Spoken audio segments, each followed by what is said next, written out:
오늘 그것이 하고 싶다 관련된 동영상을 봤어요. 사실 그것이 하고 싶다를 시청하진 않는데 참고용으로 이제 그것이 하고 싶다를 이제 부분적으로 참고하는 부분이 있어갖고 어쨌든 전체적으로 시청을 다시 보기를 이렇게 하는데 내일 녹화할 부분은 바로 이 강원도에서 자신의 부인을 물론 이제 자살했다고 거짓말을 하고 실제로는 죽인 것 같습니다. 제가 그 사건은 설명을 드렸죠. 목을 매서 자살을 했다고 스테이징을 하고 실제로는 아마도 폭행과 목을 조르는 방법은 아마도 이제 특수부대 출신이었기 때문에 백초크 혹은 이 특정한 형태의 경동맥을 눌러서 의식을 소실시키는 그런 과정을 반복하면은 이제 그런 것 같아요. 그 상태에서 자신의 아내를 그 SUV 차 조수석 다시방이라고 하죠. 다세방 아래쪽에 일종의 꾸겨 넣은 거죠. 꾸겨 넣은 상태에서 아마 뭔가를 작동시켜서 정면 충돌해서 그냥 죽게 만든 그 상황. 아니면은 그와 비슷한 형태로 보험살인을 한 그 사건에 대해서 설명을 동영상을 방송분을 시청을 했는데 조금 아쉬운 부분이 분명히 존재를 하죠. 특히 이제 부검이 유성호 교수라든가 이호 교수 같은 사람들의 그 부검을 설명하는 부분에 있어서는 많은 분들이 못 느끼시지만은 저 같은 사람들은 느끼죠. 표준화가 안 돼 있구나. 예를 들면은 이 상흔의 어느 정도 부분에 어느 정도의 복합골절과 연결 한 것이 이 데이터에 의하면은 이것이 어떤 외력, 어느 정도 외력에 의한 것을 가지고 있다. 이게 수천 건, 수만 건까지 아니라도 최소한 1000건 이상이 되면은 그 이상이 되면 이게 통계적인 의미를 갖습니다. 몇백 건 정도면은 사례적 의미를 갖지만은 1000건 이상, 2-3천 건 이상이 되면 통계학적 의미를 갖습니다. 이게 표준화가 안 돼 있기 때문에 그런 형태의 것이 될 가능성이 있다 정도만 각각의 부검이들이 얘기를 하는 거예요. 이게 말이 안 되죠. 각각의 상황에 맞는 데이터와 그 데이터를 표준화해서 하면은 지금보다 훨씬 더 과학적인 데이터를 수집할 수 있는데 의사라고 하는 특히 이제 과학적인 법의학을 한다고 하는 부검이들이 사실은 비과학적인 방식으로 자기만의 것을 고집해 갖고 표준화를 하지 않음으로써 발생하는 그런 건데 그거는 보통 사람들이 인지하지 못하는 겁니다. 그리고 방송하는 애들도 그렇고 범죄, 소위 말하는 프로파일러라고 떠들고 다니는 애들이라든가 아니면 범죄 그리고 CSI 흔히 말하는 그 경찰 했던 10년, 20년 했던 그런 사람들도 그게 무슨 말인지 이해를 못 합니다. 왜냐면 그렇게 하지 않았기 때문에.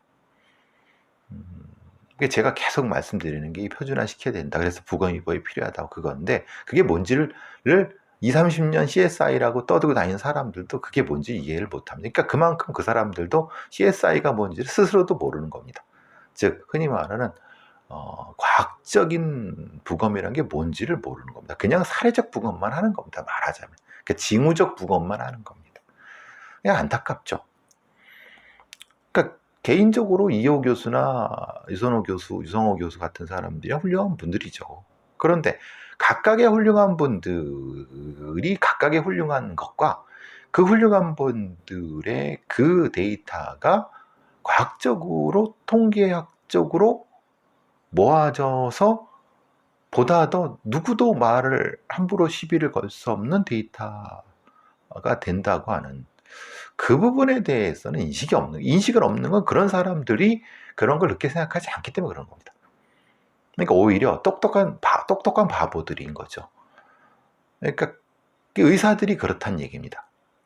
의사 개개는 똑똑하고 뛰어나고 헌신적이고 그렇습니다. 근데 그것을 그 진주들을 모아야지 진주 목걸이가 되는 건데 각각의 진주는 진주 조각으로 그냥 기능하는 것 뿐입니다. 사실 그 9.18 그 사건 내용을 보면서 그 사건의 그 이호 교수나 유성호 교수 얘기하는 보면서 이건 참 이렇게 최첨단의 시대에 저렇게 구석 시대의 방식으로 본인들은 알까 이런 생각이 좀 들어서 그러니 말하자면 거기 나오는 소위 말하는 이 과학수사 저도 얼굴을 아는 과학수사를 한다고 하는 서울청에서 이제 과학수사 파트에서 있었던 사람으로 알고 있는데 그 사람도 그런 얘기를 하는 겁니다. 근데 그런 얘기를 하는 거지 그게 데이터로 표준화가 안 되는 거예요. 그게 표준화 시켜야겠다는 생각도 못 하는 거죠. 그래서 어느 정도가 얼마나 걸려야지 이게 타살인지 아니면 타살이 아닌지에 대한 지표를 확인할 수가 없는 겁니다. 그런 가능성은 있다라고 정도. 이게 타살일 가능성은 있지만 확신할 수 없다. 그런 얘기 누구 못해요. 안 그렇습니까? 재판정 가면은 판사들한테 그런 얘기해보면 그게 말이나 되냐. 거기 흔히 말하는 판사가 그런 얘기 하잖아요. 대뜸 그 판사, 그 유명한 그 판사분이잖아요. 그 소설도 쓰신 함무라비 법전 그 소설도 쓰신 함무라비 판사인가요? 그 소설 쓰신 그 양반도 그러잖아요. 분명히 의심은 간다. 그런데 이것을 확신할 수 없다. 왜 확신할 수 없겠습니까? 징후적으로 분명히 이런 사례적으로는 누구도 그걸 의심할 수 있지만 이게 95% 이상의 신뢰 수준으로 표준화 데이터화되어 있지 않다는 거예요. 그러니까 누구도 그렇게 타살될 수 있지. 그래. 그런데 확신할 수 있어?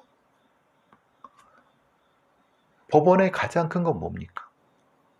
한 99사람의 범인을 놓치더라도 한 사람이 억울한 사람을 만든다. 그래서 95% 이상의 어떤 뭔가를 요구. 그게 데이터, 표준화라는 거예요. 그 사람도 그렇고, 거기서 말하면, 프로파일러라고 범죄 분석을 하거나, 거기 심리, 하는 사람들은 진짜 같지도 않은 소리 해야 되는 거고요. 말 같지도 않은 소리고. 그래서, 기가 막히다. 저런 사람들이 어떻게 저런 소리를 하고 있는데, 그거를 아무도 반박 못하니 한심하죠. 그러니까, 떠들 수는 있어요. 떠드는 게 중요한 게, 그게 얼마나 과학적 데이터로 표준화되는 를 어떤 기준에서 얘기하는 게 다른 겁니다. 그러니까 맨날 고모양 고꼴이라는 거예요. 제가 계속 그것이 아쉽다의 것이 계속 보니까 그래도 여러 사람들 그러니까 이제 날림으로 하지 않고 그래도 각 분야의 전문가들에 대해를 해갖고 각각을 다 분석을 하고 교통 프로그램도 해갖고 막 그러는데 다시 말씀드리지만 표준화 데이터 사건 기록, 수사 기록을 표준화 데이터, 부검 기록이든 표준화 데이터, 아니면 심리적인 어떤 부분도 그렇고 이런 것들을 다 해야지 분명히 의미가 있고 그것이 발전이 있는 겁니다. 또 하나 제가 귀를 의심했는데 그 범인 남자 부사관 그러니까 원사죠. 그 사람의 그 어떤 트라우마, 자존심 이런 거에 서사를 가지고 그 사람의 범죄를 일종의 합리화하는 거를 범죄 분석을 한다는 사람이 그렇게 떠들고 있는 거 보고 깜짝 놀랐습니다. 그러니까 어떤 범인의 동기를 파악하는, 그래서 모티브와 인텐트를 구분해야 된다는 것이 바로 그건데, 그 기본적인 것도 모르는 사람이 소위 범죄 분석을 한다, 프로파일러라고 떠들고 나니 프로파일링 한다고 하니까 한심하다는 거. 모티브와 인텐트도 구분하지 못하는 사람이 거기 나와서 소위 말하는 그 범인이 어떤 뭐 걸 가지고 그렇게 했다고 하는 게, 와, 저거는 왜 저런 한심한 거죠. 진짜 너무 한심한 거죠. 그러니까 이제 어쨌든 그래서 중요한 겁니다. 정확하고 엄밀하고 과학적인 게 중요하다는 겁니다. 물론 제가 이제 다시 내일, 이제 오늘이 되겠네요, 크라임의 그 사건에 대해서 분석할 때 또 말씀을 드리도록 하겠지만은, 그런 것들이 축적되지 않고는 그냥 맨날 그만 그 꼴입니다. 과학수사라는 게 과학자를 붙이는 것도 쪽팔린 겁니다. 하여튼 그 생각이 들었습니다. 그것이 하고 싶다의 그 동영상, 저 방송분을 보면서 참 이거밖에 못하나? SBS라는 방송국에 이렇게 오래된 프로그램이 이렇게밖에 못하나? 이라는 한심한 느낌이 들어서 하여튼 그런 생각이 들었습니다. 오늘 이제 향동 사무실에서 공주파 방송에 진행하는 어떤 사람, 아니 준비하는 사람으로부터 알아뵙길 관련된, 내일 하필 또 이제 세모정에서 할 얘기죠. 알아뵙길에 이런 목 없는 시신이라든가 아니면 이런 것이 많이 생기느냐, 그런 부분에 대해서 자기들이 한번 다뤄보고 싶다. 그래서 제가 몇 가지 조언을 드리고 그랬는데, 분명히 이상할 정도로 거기에 그런 것이 많다는 얘기예요. 그럼 환경적인 요인도 있을 것이고, 아니면은 어떤 여기서 환경적인 요인이라는 것은 직선, 낮은 유속,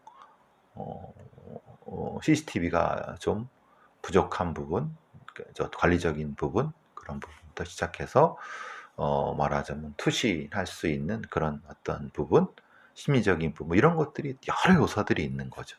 특히 이제 꼿꼿은 직선의 운하와 낮은 유속과 그리고 바로 시야가 가려지는 부분들, 이런 것들이 복합적인 부분은 이와 비슷한 형태의 다른 운하와 연결된 도시에서의 그런 사례와 같이 살펴봐야 된다, 이런 부분들. 내일도 사실 저는 그 얘기를 잠깐 하려고 했는데, 그러니까 범죄 예방을 위해선 그냥 단순하게 증상, 징후적으로 아닌 사례적으로 그냥 단순히 몇 가지를 하는 게, 그런 건 의미가 없는, 그거는 그냥 어떤 아이디어 차원에서 누구나 쉽게 할 수 있죠. 근데 그거를 실제의 다양한 물리적 또는 어떤 공간적 아니면 심리적 또는 행동적 그런 것과 데이터를 축적해서 그것을 거기에 맞는 함수를 만들어내야 되는 겁니다. 그래야지 의미가 있는 거죠. 아무래도 저는 뭔가가 있긴 있는 것 같습니다. 알아뵙길에는 아예 그런 범인이 거기 살거나 아니면 그 범인이 거기 살 수 있는 어떤 의미가 있거나, 그것보단 조금 더 환경적인 요소가 더 있거나, 그것을 극복하기 위해 세프티드가 조금 더 작동되거나, 이렇게 하는 부분은 분명히 존재해야 될 것 같습니다. 자, 앞에 길었는데 이재명 재판 얘기를 제가 거의 얘기하지 않지만, 요번에 이재명 재판, 이게 이재명의 유무죄와는 상관없이 이재명의 재판에 임하는 검찰이 너무 쪽팔린다. 얘네들이 실력이 없거나 무지하거나 아니면 이게 뭔가, 제가 항상 그런 얘기를 하죠. 얼마 전부턴가 여자 검사들이 많이 채용이 되고, 뭐 여자 채용 뭐 무슨 의미가 있겠습니까? 뭐 실력 있으면 채용되는 거죠, 거기. 그런데 뭐 그것과는 다르게 검사들이 법정에서 울어요. 그리고 감정적인 얘기를 많이 해요. 왜 그러지? 그러니까 냉철하게 물적 증거에 의해서 기소해서 입증하면 되는 거예요. 근데 그럴 자신도 없고 그럴 능력도 없고, 그런데 무조건 이겨야 돼. 그러니까 감정에 호소하고 뭔가 이 변호사라든가 이런 뭐 피고인들이 약점을 파헤치고 별건 수사하고 뭐 압박하고 자백을 뭘 하려고 하고 뭔가 주변 다, 이건 좀 이상하지 않느냐. 특히 이제 뭔가 선입견을 주려고 하는 공소장 일본주의에 벗어나는, 공소장은요 되게 담백해야 됩니다. 어떤 형태로 기소됐다 정도만 하면 되는 거예요. 배경은 조금 아주 단순하게 써야 돼. 배경이라든가 곁가지가 많아지면은 그것이 법관, 미국 같은 배심원한테 선입견을 주는 거예요. 그럼 선입견을 이미 주면은 재판할 필요 없죠. 그대로 판결하면 되는 거니까. 그러니까 일단 유무죄에 대한 심리를 하기 위한 전제로서 그 거리의 어떤 입론, 발제 입론으로서 기소장, 공소장이 있는 건데, 얘네들은 공소장 읽는 단계부터, 거기서부터 말하자면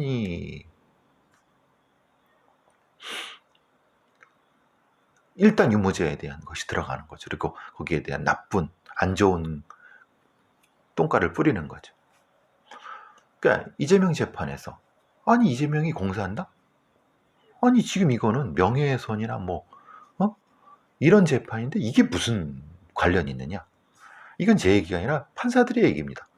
이전에 한 번 더 경고를 줬어요. 직접 관련 없는 얘기를 공소장 읽을 때 하지 마라. 이건 재판을 위한 것이 아니라 그 방청석에 있는 기자들한테 들으란 얘기 아니냐, 그렇게 쓰란 얘기 아니냐. 공소장에 보니까 이거 이재명이 뭐 공산당과 연결돼 있다. 그럼 이건 재판의 유무죄와 상관없이 이미 언론에 이재명 공산당이 나가버리는, 이건 말이 안 되는 거죠. 그렇게 해서도 안 되는 거고. 근데 그 짓거리를 대한민국 검사라는 자들이 한다. 특히 이제 특수부 검사라는 애들, 하여튼 가짜는 대가리 쓰는 애들, 머리 나쁜 애들이 그냥 이렇게 선입견 주고 압박하고 언론 동원하고 막 별짓거리 다 하지 않습니까? 이건 아니다. 그러니까 이재명이 뭐 명예훼손의 유죄건 무죄건 그건 저는 상관없습니다. 그런데 적어도 대한민국 검사라고 하면은 법과 원칙을 지켜서 수사를 해라. 수사하고 기소해라. 그것만 하면 되는 거지. 왜 쓸데없는 짓을 하느냐. 그렇게 뜨고 싶으냐. 그렇게 스타가 되고 싶으냐. 아니면 그렇게 출세하고 싶으냐. 그러면은 왜 검사를 해? 예? 딴 거 하지. 그러니까 이거는 좀, 그러니까 우리나라에, 그래서 더더욱이나 판사들이 엄격하게 이렇게 그걸 못하게 해도 삐질삐질대고 합니다. 엄격하게 이걸 차단을 해야 되거든요. 공판준비기일에 명예훼손, 직접적인 어떤 공소 사실과 무관한 사실을 재판부나 재판장에서 공개 재판에 써든다. 말이 안 된다는 겁니다. 이거는 분명히. 근데 문제는 그렇게 해도 검사나 이런 걸 처벌할 수는 없어요. 그걸 처벌하게 되면 사실은 또 다른 문제가 되기 때문에, 그래서 재판을 운영하는, 그러니까 재판장으로서의 법관은 정확히 이것은 제어를 해야 된다.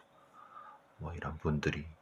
그래서 아직도 이런 검사 애들이 철철 넘치니 참 갑갑합니다. 이재명이 유죄건 무죄건 그것은 심리를 통해서 밝혀지면 되는 거죠. 그렇죠? 안타깝습니다. 이번에 보니까 뭐 관련해서도 이제 검찰 수사심의위원회에서 요번에 최지영 청탁금지법 위반 기소 권고를 했는데 아시다시피 김건희는 불기소 권고가 됐죠. 다른 데서. 참 세상 코미디입니다. 코미디. 검사는 죄가 없다고 하고 오히려 피의자가 죄가 있다고 하는 이 코미디를 이걸 어떻게 할 것이냐. 참 안타깝습니다. 대한민국에 제가 늘 말씀드린 대한민국 검사들은 이제 싹 개비를 해야 된다. 지금 있는 검사들 가지고는 못한다. 싹 다 사표받고 싹 다. 그건 경찰도 마찬가지고 법관도 다르지 않다. 아무튼 자 미술품 관련된 아트테크 사기. 미술품을 이런 거예요. 제가 몇 번 말씀드렸죠. 미술품을 사라. 이거 산 거야, 네 거야. 대신 우리가 보관해 갖고 그걸 매달 수익을 줄게. 이런 거예요. 실제로는 이 사람은 돈만 냈고 수익만 받아가지만 어느 순간인가 수익이 끊기죠. 돈은 어디 있습니까? 사기꾼. 그럼 이 사람은 현물이라도 있어야 되잖아요. 그림도 없어. 이게 아트 사기, 아트테크 사기입니다. 세상에 별 거지 같은 새끼들이 그 교도소에 앉아갖고 사기 전문가들이 별의별 방식의 사기를 다 고안해냅니다. 이건 진짜 아트테크, 진짜 예술을 품을 가지고 한 사기입니다. 저 진절머리 나죠. 이런 사기꾼들을 대응도 못합니다. 제가 말씀드렸잖아요. 대한민국의 전문 사기꾼들 300명만 잡아 쳐넣어서 싹 다 죽여버리면은 최소한 지금보다는 반수 이상의 사기 범죄가 줄어들 겁니다. 사기는 전문가들이 하는 거고 걔네들이 중심으로 이루어지는 겁니다. 그 대가리들을 따지 못하면은 안 됩니다. 범죄는 그런 겁니다. 전문적인 범죄는 보통 애들이 할 수 없습니다. 치과에서 식욕억제제 2,000개가 처방되는 고삐 풀린 마약류라고. 마약류 지적해도 3,000명한테 62만 개가 처방해요. 실제로는 제가 늘 말씀드리지만 계속 마약 얘기할 때 그냥 히로뽕이 문제다. 외국에서 뭐가 꼴값 떨지 마라. 정작 중요한 거는 의사, 그 도덕적이지 않은 범죄자 의사 새끼들이 마음대로 의사 처방하고 팔아먹고 도매 쪽에서 팔아먹고 땡기고 묻지마 처방. 거기서부터 청소년들한테도 마약이 흘러가고 마약류죠. 향정 같은 게 흘러가고 난리도 아닙니다. 이건 국회 보건복지위 김윤 더불어민주당 의원이 식약처에서 제출한 걸 분석해서 작년 한 해 식욕억제제 2억 2천만 개 2억 개입니다. 2억 개 2천만 개 처방한 자 112만. 얼마나 많은 마약이 돌고 있는 겁니까 사실. 바깥에서도 들어온 히로뽕이나 코카인 이런 거는 유도 아닙니다. 정작 통제하고 관리해야 되는 거는 의료품, 의약품의 수급 관리, 의사들, 병원 이런 관리들입니다. 걔네들을 통제 못하면요, 마약은 김문윤 의원이 하는 소리가 그겁니다. 마약류 통합 관리 시스템이 구축돼 갖고 있지만 실제로 오남용은 심각합니다.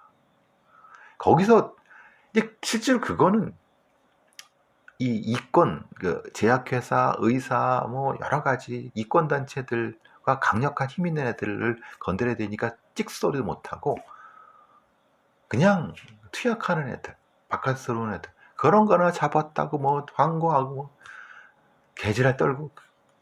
제가 그래서 마약 관리청을 계속 만들어야 된다 해도 못 만드는, 정확히 말하면 못 만드는 이유가 만들곤 쉽죠. 근데 이 강력한 애들한테 밀려고 못하니까. 또 하나 제가 말씀드렸지 않습니까? 검사들의 개혁, 돈벌이. 이거를 제대로 언론이 짚어줘야 되는데 어떤 새끼도 짚지 않습니다.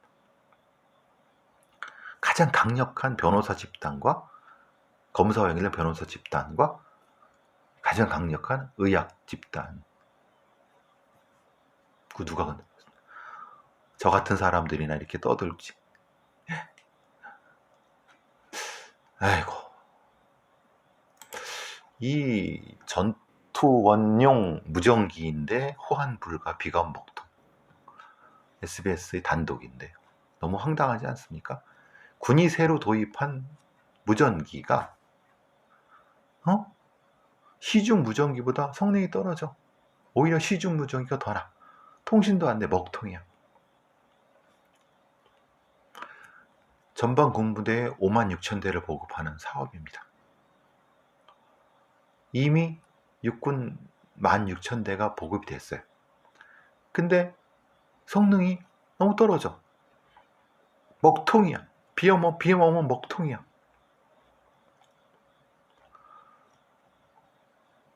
여러분, 그 재난안전통신망 제가 말씀드린 거 기억나세요?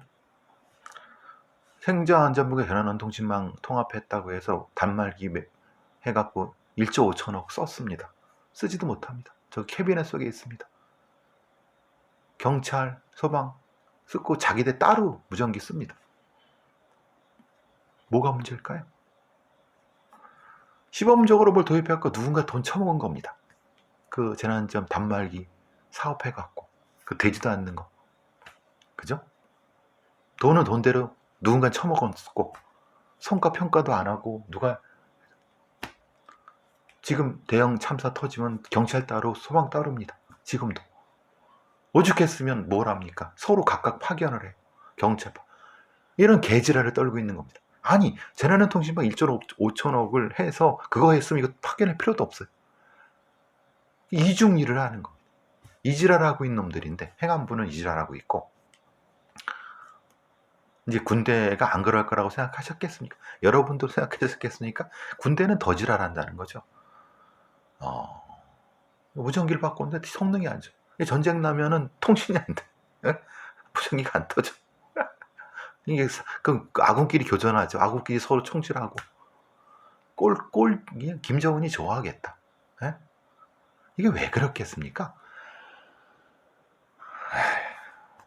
실제로 뭘 만들면 그거에 적합한 업체가 아니라 또 뭔가 똥별들 뒷구머니에 그 로비 들어온 어떤 그 같지도 않은 자격도 안 되는 업체한테 줘갖고 만들게 하는데 성능 떨어지고 그런 꼴이죠. 여러분 뻔히 들어오시죠. 이게 한두 푼이 아닙니다. 이게 뭐 몇천억짜리 그 이상의 사업입니다. 아니 돈이 문제가 아니라 이거 전쟁 터지면 난리 나는 겁니다. 통신이 안 돼요. 전방 사단끼리. 이게 보통 문제가 아니죠. 이 꼬라지를 하고 있습니다. 이 꼬라지가. 아이고 한심한 인간들. 그러니까 분명히 문제제기가 있었어요. 재난통신망 단말기. 근데 아무도 관리하지 않고 개선도 하지 않으려고 하니까 똑같은 일이 군에서도 벌어지는 거죠. 누군가 또 헤쳐먹었겠죠? 전쟁 나면 많은 사람이 죽겠죠? 그죠? 대형 참사가 터졌을 때랑 똑같이 되겠죠? 나만 걱정하는 겁니까? 나만, 응? 아이고, 자야 되겠습니다. 내일 또.